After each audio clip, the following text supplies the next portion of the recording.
for the gesture shot.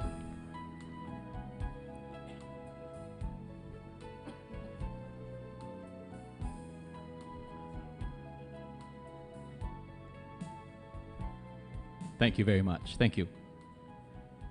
Next group, kindly prepare.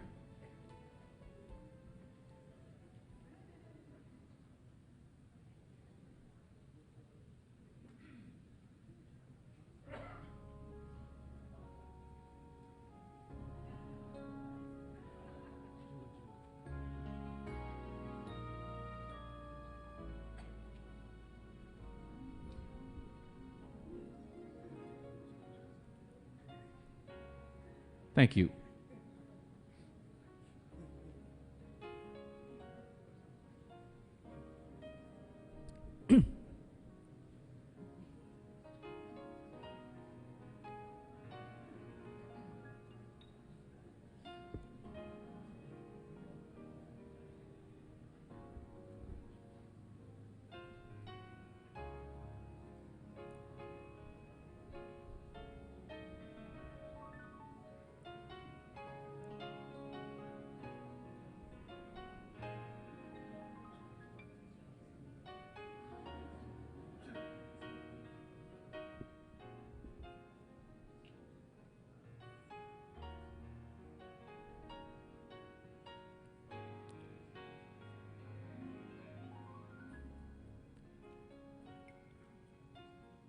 May we kindly ask the distinguished gentleman to please take the second row, please. Thank you.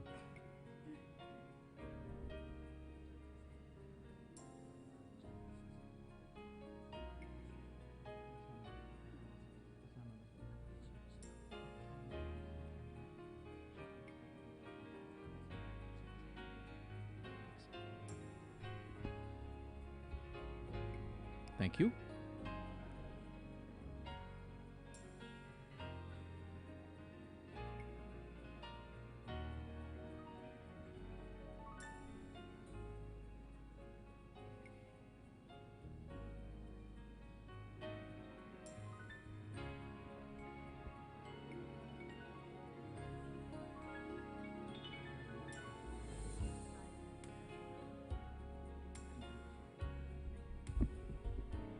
Thank you very much. May we ask the next group to kindly prepare, please.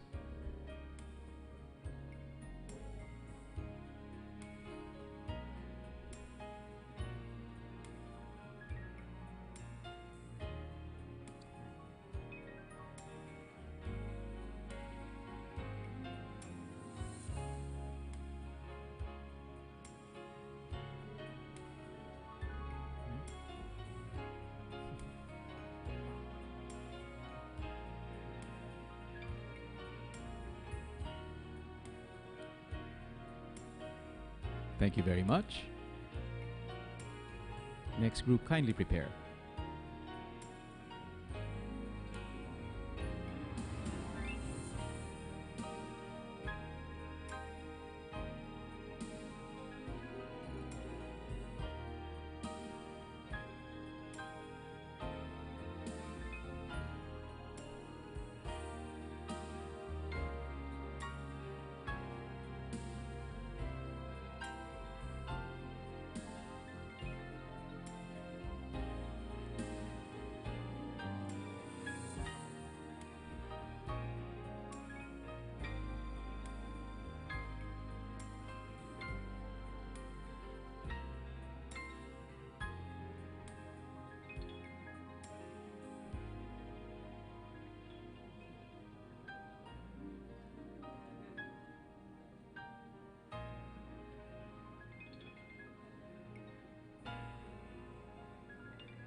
Thank you.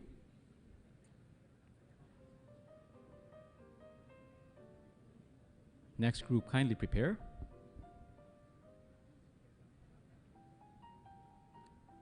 From the League of the Municipalities of the Philippines, Chapter Presidents.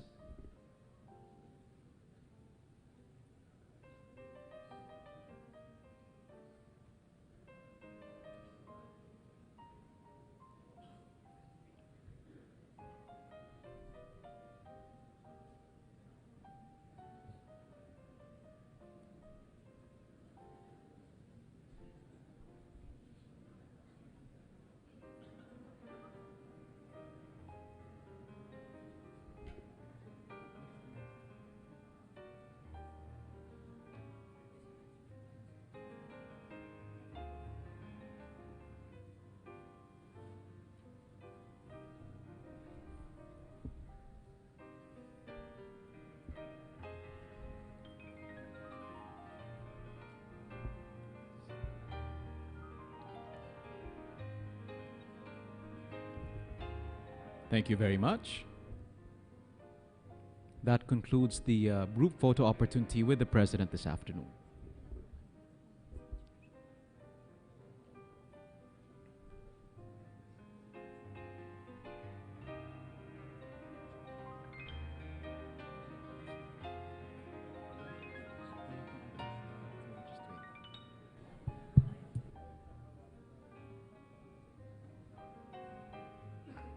Thank you very much.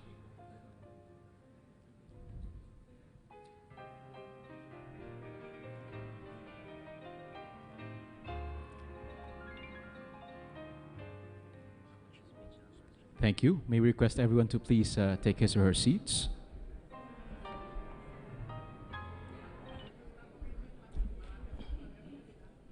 The newly elected leaders of the League of Municipalities of the Philippines, the newly appointed officials, my fellow workers in government, my beloved countrymen. I don't know if it's really the part of the program, but I would just like to say something about my government now, the executive. Alam ho ninyo, this is not to indulge in politics again, but just as a predicate, you know very well that I ran. It was not really a moribund political party, but it was been quiet in Mindanao only with the Pimentel father and son providing the light all these years. I ran under the PDP and we had so many constraints, especially sa pera. But I won on 3 major issues, and I'd like you to take it, well, place it in your heart, because this is really the meat of the matter. I did not have enough money to really expect even na manalo ako. But it was, I think, in the messaging that I was able to connect with the people of the Philippines. And that is that I will do away with corruption. And I am very, very, very adamant about it. Sana. Hindi naman ito para sa inyo. You're all educated. Itong sa iba, itong lalo na sa regulatory agencies and boards of the government. There's a lot of corruption still, and I have yet to refocus on these so many issues. Bala ko sana, this is not really to, I don't know if it is correct or not, but for those of you who are here, lawyers, you can maybe give me an input of how to do about it. Di ko talaga kaya na isa-isahin. But I was tinkering with the idea coming in last night from Basilan and Zamboanga na i-open ko yung PTV 4 for 1 hour each day. And diretso na lang sila. Lalabas na lang yung pangalan. Minus, if you want, kayo nagpapadala, the complainants or the aggrieved parties or whatever, the wrong, you can always escape your number. But if you want to do it publicly, fine with me. Just text the agency and the person whom you have a gripe, a grievance to express. Tell me about the issue, and maybe that would be more in keeping with the transparency. It does not mean to say na tama yan, because people can go wrong, and it will go wrong, as in the Murphy's Law. But I would, my predilection now is really to go fast, simply because 6 years is a very limited time to do some reforms. If I could just get a fraction of the corruption sa ating gobyerno, mukhang okay na. I cannot erase all, I cannot stop it, but I can minimize it. Ngayon, I said, I don't know if it's with keeping with the right also to be, of the people to be informed, and the right to air a grievance vis-a-vis with the right of the person to keep his privacy. But I am trying to kind of looking for how to strike a happy balance here. Kasi hanggang ngayon, mayroon pa rin and parang I feel it as an insult really. Kasi yan ang pinangako ko. One is, I will stop corruption. That was the only line that was repeated by my mouth all the months of the campaign. Second is, itong, it leaves a bitter taste in the mouth.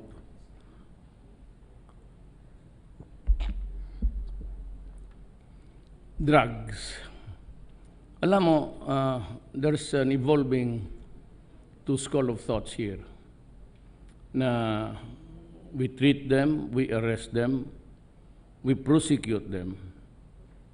Pero kung kayong mga abogado, and I've been a prosecutor for so many years, just the thought of building a case for one criminal, one drug pusher, just to build a case for one would take you about 3-4 days and a lot of investigation, 3 or 4 men to assign. Kayo tayo mga abogado, you know that is well nigh impossible to do it. What I'm trying to say is that I do not think I can be successful unless I destroy the apparatus of the criminal syndicates. Sad to say, really the big ones, nandoon sa labas, and they are operating. I would like to show you the metrics kung maaari lang. Kung meron lang tayong national security clearances ngayon, ipapakita ko na dyan sa inyo kung paano. And it's being operated by electronics. Down. Tama yung sinabi ni JB Sebastian. Ang umabot lang dyan sa loob ng penitentiary, konsumo lang nila yan. Ngayon, but in the past, they were actually into it, cooking inside and selling.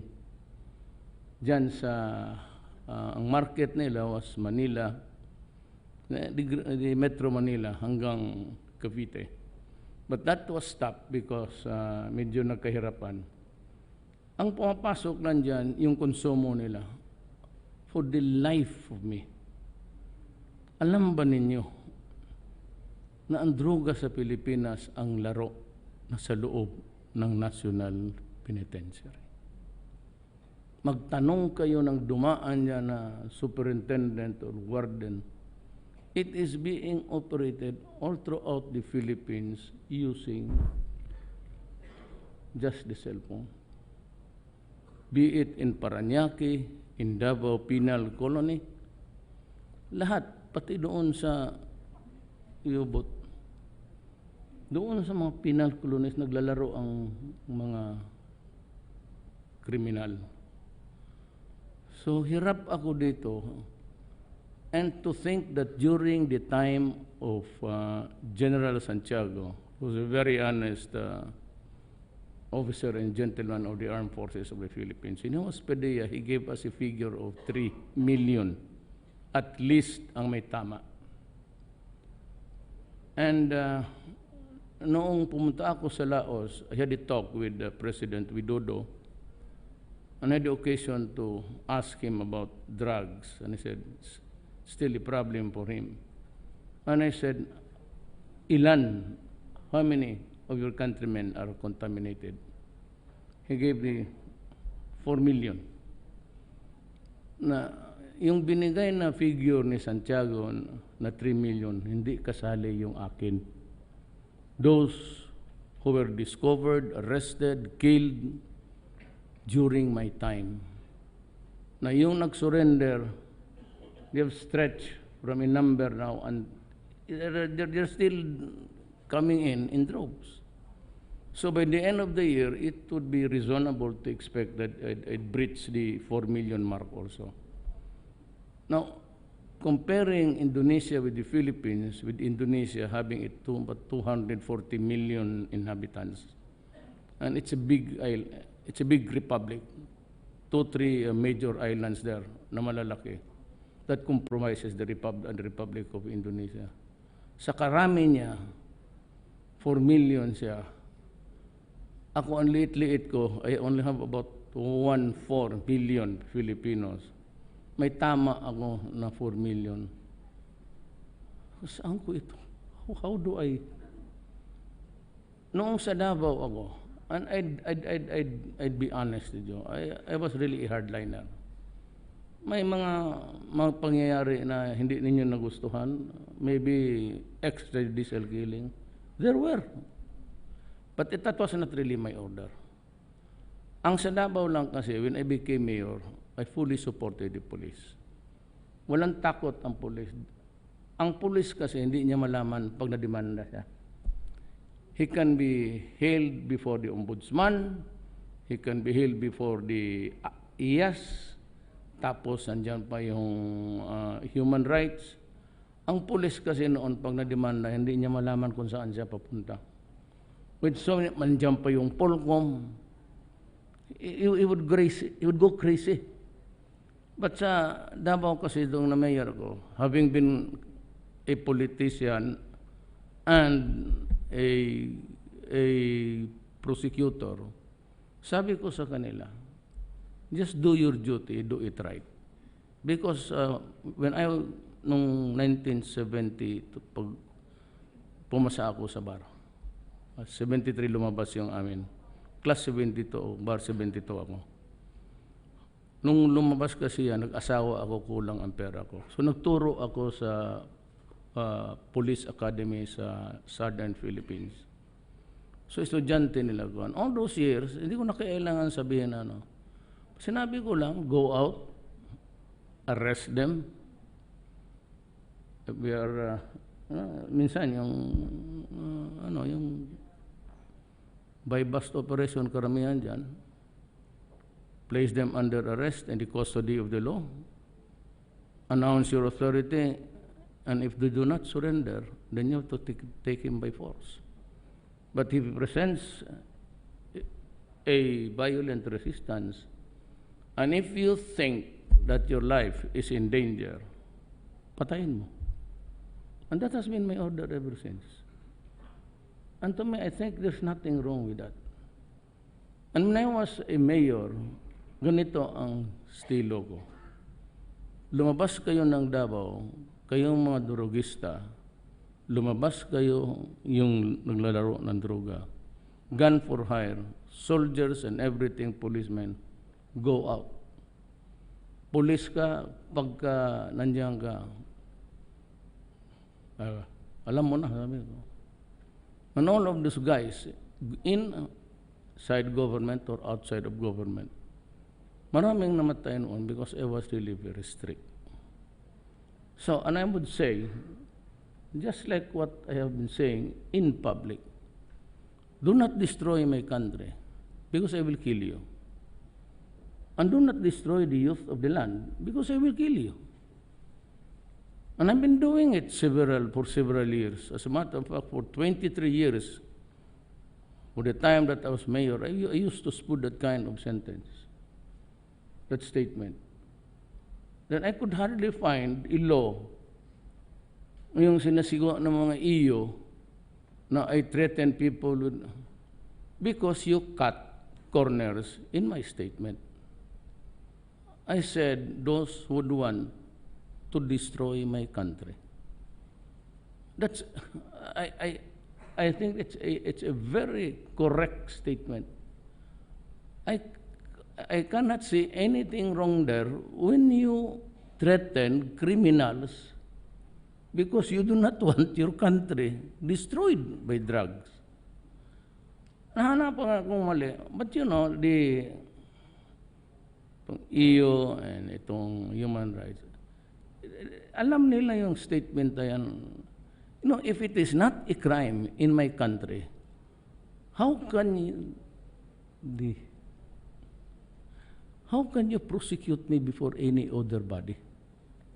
It has to start with the criminal laws of the land of which I am amenable, because I am a Filipino citizen. But unfortunately for them, wala.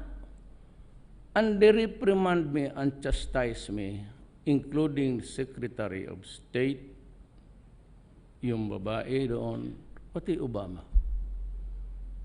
And before you must do some digging. Before I left for Laos, I said, wag ninyong akong hiyain doon. Wag ninyo. And I was referring to the press and everybody who would ask me publicly. So wag ninyong bastusin doon, because this is a gathering of, when I was vice mayor, it was all right for you to parang sidekick. Those are side issues of governance. But when I am the President of the Republic of the Philippines, little as I am, kung wala silang respeto sa akin, they must remember that I carry the identity of a sovereign country. You do not have any right to chastise me publicly. There is the United Nations, and if you see something wrong in our sovereign exercise of our authority, you go there and make your statement and ask for a motion that it be referred to the Human Rights Commission. But do not just stand there like Obama and the rest. And parang sabihin, wag kang mag-ano dyan ng human rights. And to threaten, ang nagalit ako doon sa statement ng isang, I know mas that, gusto ko magmura. Sabi niya, Mr. Duterte, you better watch out your mouth. You might stand to lose the aids that you are. Kung ganun lang naman, takutin ka na parang kunin yung pagkain sa harap mo. Kaya ako nagalit. I do not demand respect, but I just want them to do which is correct, the proper decorum of the sovereign. Nakalimutan nila yan. Kaya kasi ang pagtingin kasi ng Amerika and the others, maliit lang kasi tayo. Historically, they never, lalo na yung, it's not actually the fault of the presidency. Yung State Department na yan. Ano talaga? They are there to stay, and they do what they want because they think they're the most powerful nation on earth. If you feed lang nila yan sa president, the presidente naman, sabi ko kay Obama, I never made those statement. Yung mga hurtful words. Now, itong si Goldberg, well, for the second time, totoo eh. What's wrong with you're gay? Totoo man sinabi ko. Anong started the Rocos? Siya, because he wrote onto a statement of mine that was a narration of a true event. Now, somebody from the other side during the campaign was looking for the tape sa RPN because he was the cameraman riding piggyback on sa akin. He was all around sa likod ko. Totoo yung sinabi ko. Itong mga to, nakaswerte ito. Naunahan pa. Tama yun. Sinabi ko sa galit ko. It was not intended to be a sacrilegious. It was intended to derogate sa manhood noong nag-rape. Pa-insulto ba? Philippine culture. Mabuti pa itong gagawin to, kapangit-pangit, yun ang sinagot. Parang ganun. Hindi man nila maano yan.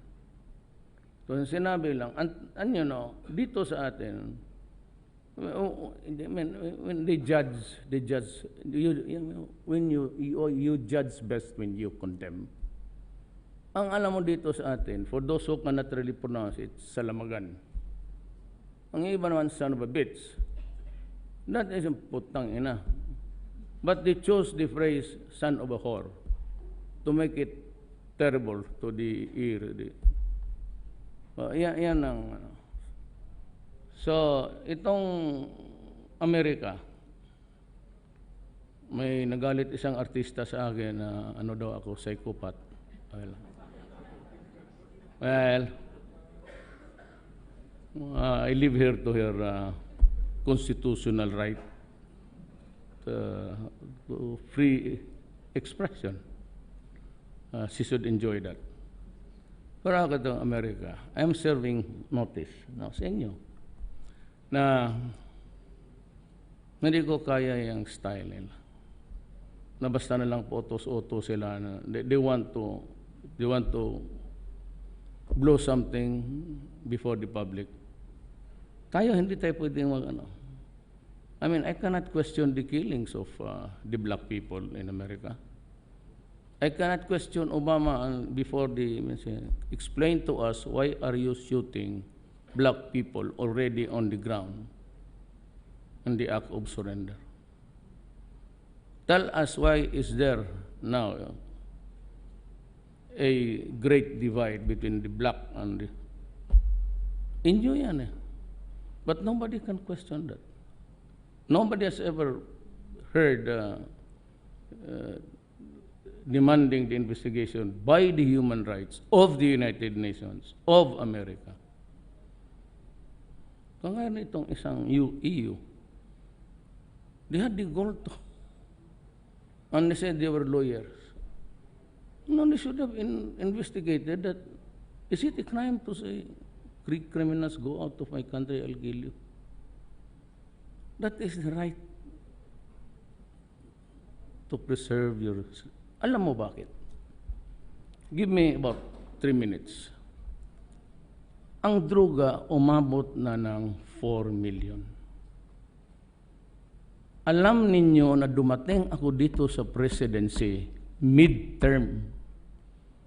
When the budget, on a budget prepared by Aquino, President, who prepared it the previous year. So itong budget ko does not contain any eventuality or expectation of millions of people needing treatment or rehabilitation because it was not until after I became president na lumabas ang totoo. When I was mayor, I knew that it was serious. Sabi mo na may namatay, meron. Tama yan. Pero alam mo, hindi ko talaga alam na ganun pala kalawak ang tama ng ating bayan. So wala akong rehab. Kung rin ko yung sa Defense Department o ito kay Secretary Obial, ibigay ko doon sa Defense because I ordered the military to open up their camps to accommodate rehab houses. Hindi mo natin alam yan. So wala akong budget na 5 centimos for that. Because everything is programmed to be spent the way it should be there. Hindi, tapos sabihin, hindi niya patayin, bakit niya patayin, di-rehab niya. Ipuno na nga eh. At saka hindi, because until they are contained in a structure which is really secured. Now, let me just hurry up my talk with you. China offered to help. Matapos na, walang nihinuhay. It's in Fort Magsaysay, nandoon sa loob. It's good for 1,600 inmates. It's about to be completed. Mag-cut ng ribbon na sabi ko, huwag na cut ng ribbon. Cut mo ng liig ng putang. Sorry. Huwag na magseremonya, sabi ko, buksan na kaagad din niya.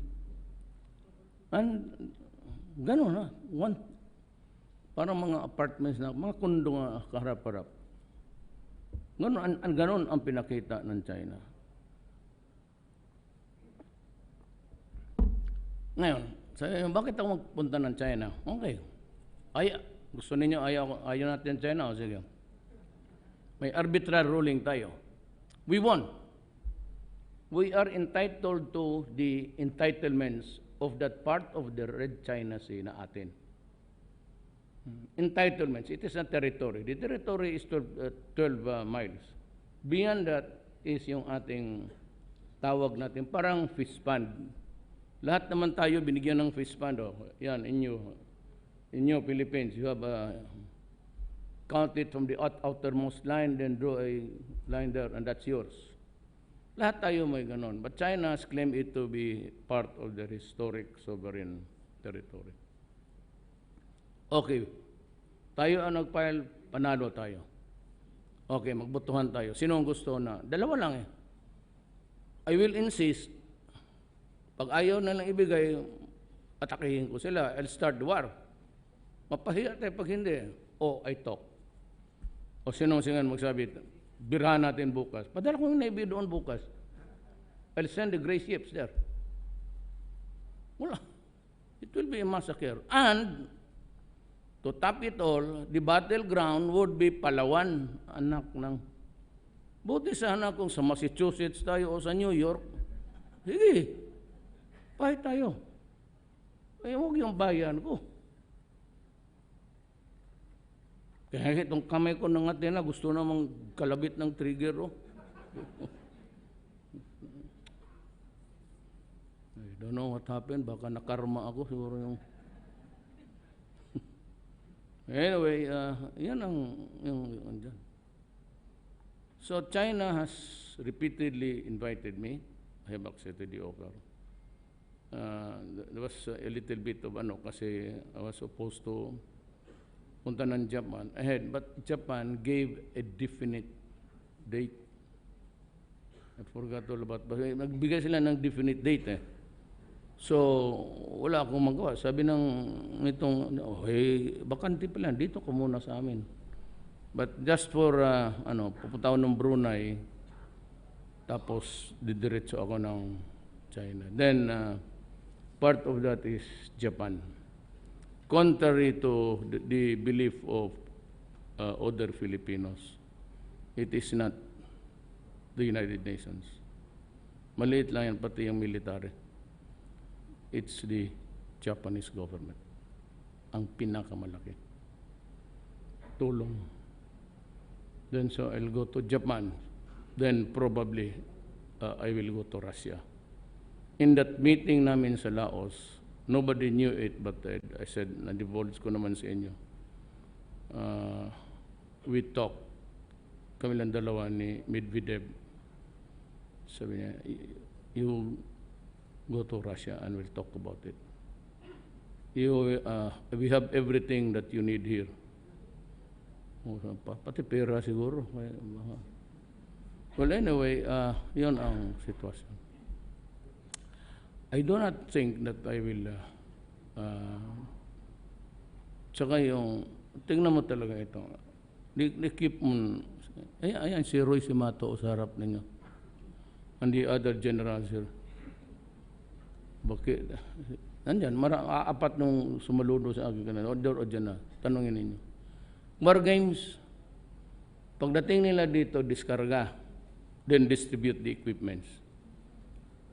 Kanina equipments ang gagamitin. So habang nag-war games, kasi yung equipments nila pati, yung equipments natin, they are not compatible. Pag tawag mong ganun, mong bombahan, ang magsagot sa iyo, North Korea. Okay, padala namin yan. So, hindi compatible. Pag alis ng Amerikano, dala nila.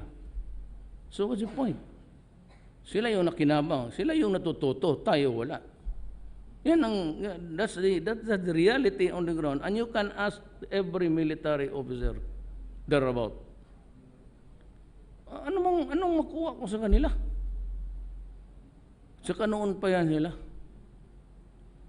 Alam mo, ilang beses ako na pabalik for the time that I was out of the country as I never, nung mayor ako, hindi nakakalabas. First time ako nakapasyal, yung congressman na lang ako. That was in the 1999, 2000. And minsan I could see how yung sigaw-sigawan nila yung Pilipino na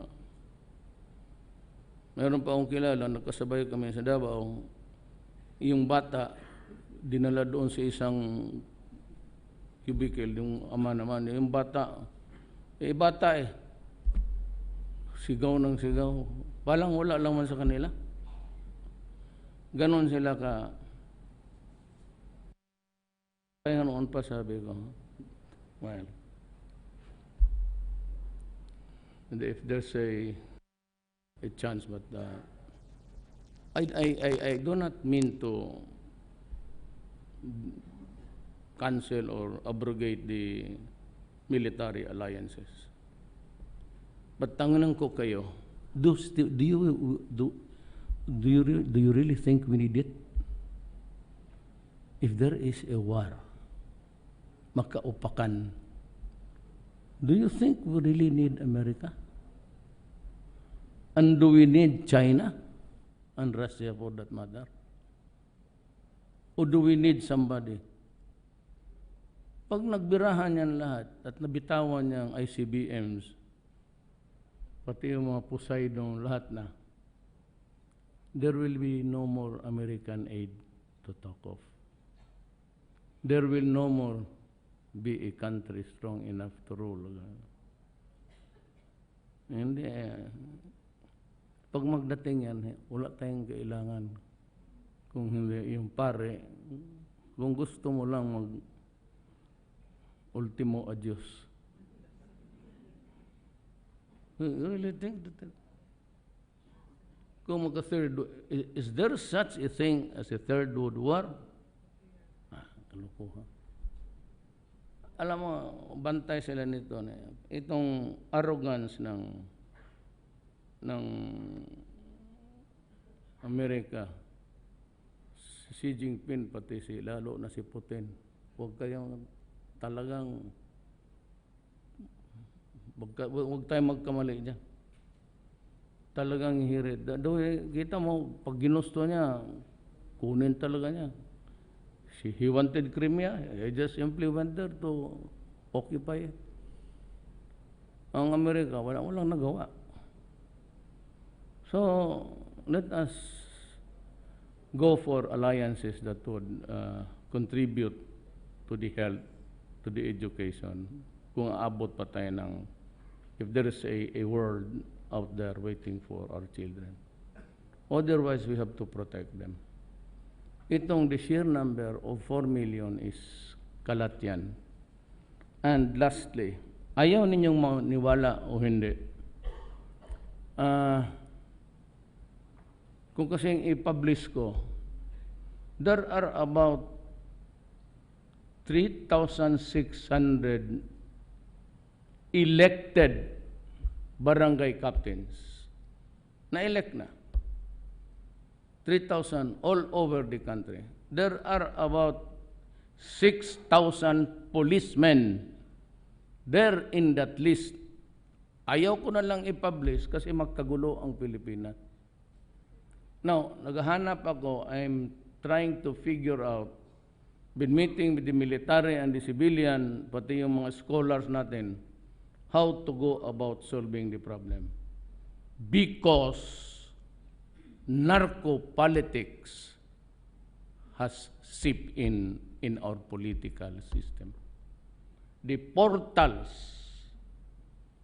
of the invasion of drugs into the national government started with Dilima.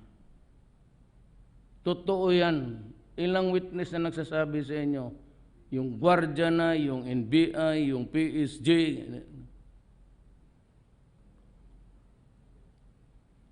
Mayroon na tayong narco-politics. That is why I told Congress, do not call for an election now. Otherwise, manalo ang mga may pera. Now, kung nandyan sila sa gobyerno, they will just wait it out. Maybe magdasal yan sila na mahulog yung eroplano ko, o they want maybe to impeach me, o whatever. Balik sila. Pera eh. the greed, the craving for money. Now, if you, yan nga, pag ambisyosa ka na, look at the way previous step. I'm not insulting you. Just as a matter of law and proof, look at the review intake. Look at the sartorial elegance of how she graduated. Tingnan mo, look at the previous steps. Malaman, ang tao hindi talaga makapigil. Magregalo ng bahay. See? Yan ang mahirap. And then, it has never been answered. Kung kaninong bahay, sinong gumastos. So obviously, alam natin lahat. But that is how narco-politics has set in. Ngayon, next election, be prepared. Ako, wala na ako. Salamat rin. Ako, if these guys can hammer out or craft itong hinihingi ng ating mga kababayan natin na Muslim federal, if you can finish it in 3 years or 2 years, I will go. I will resign. Kasi it will provide the position of a president. Which must be elected. The moment it is ratified by the Filipino people, you have my assurance. You have my word of honor. I do not want to stay any longer kung hindi ako kailangan. I will resign and give way. Yan ang garantiya ko sa inyo. But for the time being, di ko malaman kung itong droga. Because pag hinayaan ko, it will destroy the next generation by the sheer contamination and widespread. Talaga mahirapan yan. It's like a case of Hong Kong noon, when there was this English company given the sole right to sell opium. It took the Chinese 4 generations to entirely wipe out, including my grandfather. Nag-opium yun. Ako noon kasi nahuli. Maliit pa ako pero malakas na magmadyong, malakas pa mag-yup-yup ng opium ang buang. Took them several generations to. Now, if I mag-let go ako ngayon, it might be bloody, it might be cruel, it might be brutal. That is for my country. I'm not doing it for somebody else. Kaya kung ayaw ninyo magtulong, di matingin kayo. Basta there is a rule which, tsaka yung balot-balot na binabalot ng, hindi ang gawain ng pulis, hindi ang gawain ng military. Bakit tayo magbalot ng plaster na tao dyan na we are not into manufacturing of mummies? Yun yan sila. Remember that there are now policemen at large, yung mga ninja tawag nila. There was a time for cleansing and it's still going on.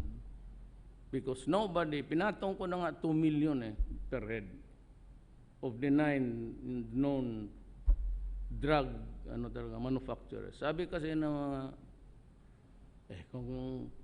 bakit pa natin ibigay sa kanila, di tayo na lang. Look at, you should visit, I don't know if it would be in bad taste to, the monument of, tignan ninyo sa Arayat, napakalaki. Ganito kalaki Yung ikot ng mga makina doon, tubig, tangke, tapos dito yung heater, tapos yung tube. Finally, yung Cebu.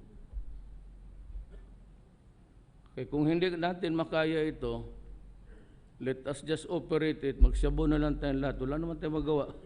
Let us join the crowd.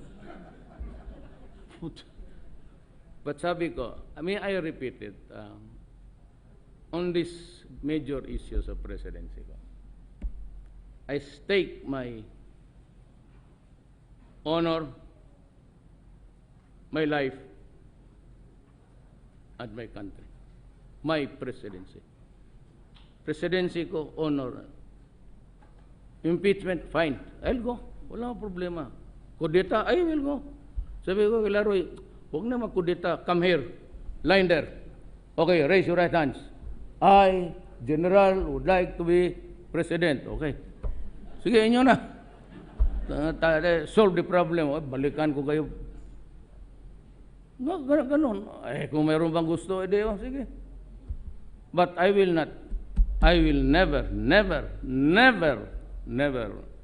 iwanan ang buhay ko, my honor, and the presidency. I can live now.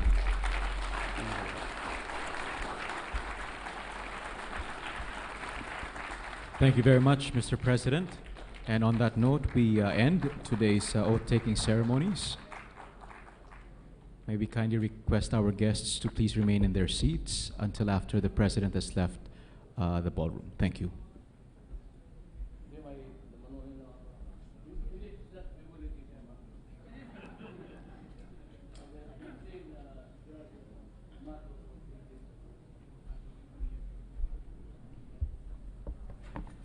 Thank you, Mr. President. May we also remind our guests to please leave their oaths at their seats so that these will be secured later on by the Office of Protocol. Thank you. Pinangunaan nga ni Pangulong Rodrigo Duterte ang mass oath-taking ng mga bagong talagang opisyal ng pamahalaan sa Malacanang. Kabilang sa mga nanumpa si dating AUD Chief of Staff Roy Sulato, ng Special Envoy sa Middle East, Martin Dino, Chairman ng SBMA, Karen Jimeno, Undersecretary ng DPWH, Philip Jones Lugoner, Ambassador to Spain, Dean Amado Valdez, Chairman ng SSS, yan po ang ilan lamang sa mga nanumpa kay Pangulong Duterte. Formal na rin nanumpa sa Pangulo ang mga opisyal ng municipalities sa pangunan ni National President ng LNP at Mayor Marife Brondel ng Socorro Oriental Mindoro. Sa kanyang pagsasalita, sinabi niya na nanalo siya sa eleksyon sa tatlong mga layunin. Binigyan din ito ng mahigpit na laban kontra korupsyon. Balak niya na magbukas ng programa sa PTV4, isang oras na lalabas ang mga pangalan na umuli yung mga inireklamo na sangkot sa anomalya at sinabi niya natural ang PTV4 ang isang government station na maging sentro ng sumbungan ng mga reklamo ng tao. Isang hakbang niya ito para labanan ang korupsyon. At sabi nga niya, ay sulat na yung hinimok niya ang publiko na isulat ang kanilang mga hinaing at para magawang kaagad na kaukulang aksyon. Nagsalita rin ng Pangulo sa mga abogado na may mga hawak na kaso na may kinalaman sa illegal na droga. Kita nito na hindi magtatagumpay ang kampanya kontra illegal na droga at hindi nasisira ang aparatos ng illegal na droga dahil nasa labas ng bansa ang mga kalaban. Sinabi pa ng Pangulo ng operasyon ng illegal na droga ay nasa National Penitentiary o na nagiging baksakan ang nang-illegal na droga ang mga pamansang kulungan. Sabi ng Pangulo, tama ang sinabi ng Congressman na si J.B. Sebastian sa kanyang pagharap sa Congress inquiry. Nauna nang sinabi ng Pangulo na maging siya ay nagulat sa lawak na operasyon sa bawal na gamot. Aminado ng Pangulo na ang clearance sa national security ang pumigil sa kanya para maipalabas ang matrix ng operasyon ng illegal na droga sa bansa. Nanindigan pa si Pangulong Duterte na nararapat lamang ang kanyang pag-alma sa pagkwestiyon ng Amerika at ng European Union sa kanyang mga pagkilos para gawing ligtas ang Pilipinas laban sa illegal na droga. Hindi na rin hanya siya nagdemand ng respeto pero dapat kilalanin lamang ng mga ito ang sariling pagkilos ng Pilipinas sa illegal na droga na lumidikha ng panganib sa mga Pilipino. Nabimita rin ng Pangulo ang respeto ito sa opinyon ng bawat Pilipino, kabilang na dito ang pagtawag ng isang artista na sa kanya na siya ay psychopath. Karapatan niya ito bilang bahagi ng malayang pamahayag.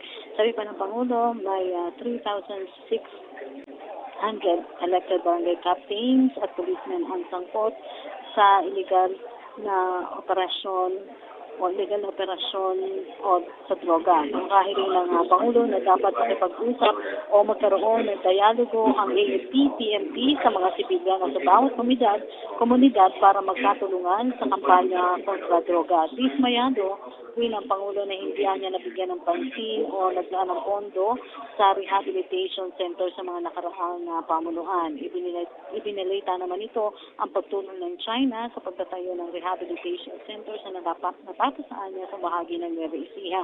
Magtutungo rin niya siya sa China para inaasahang pagpapalakas ng relasyon ng dalawang bansa. Bukod sa China, magtutungo ito sa Japan para sa state visit sa susunod na linggo. At so po ang mga pinakahuling kaganapan sa mas voting dito sa Malacanang para sa PTV. Ako po si Lucky Blanche.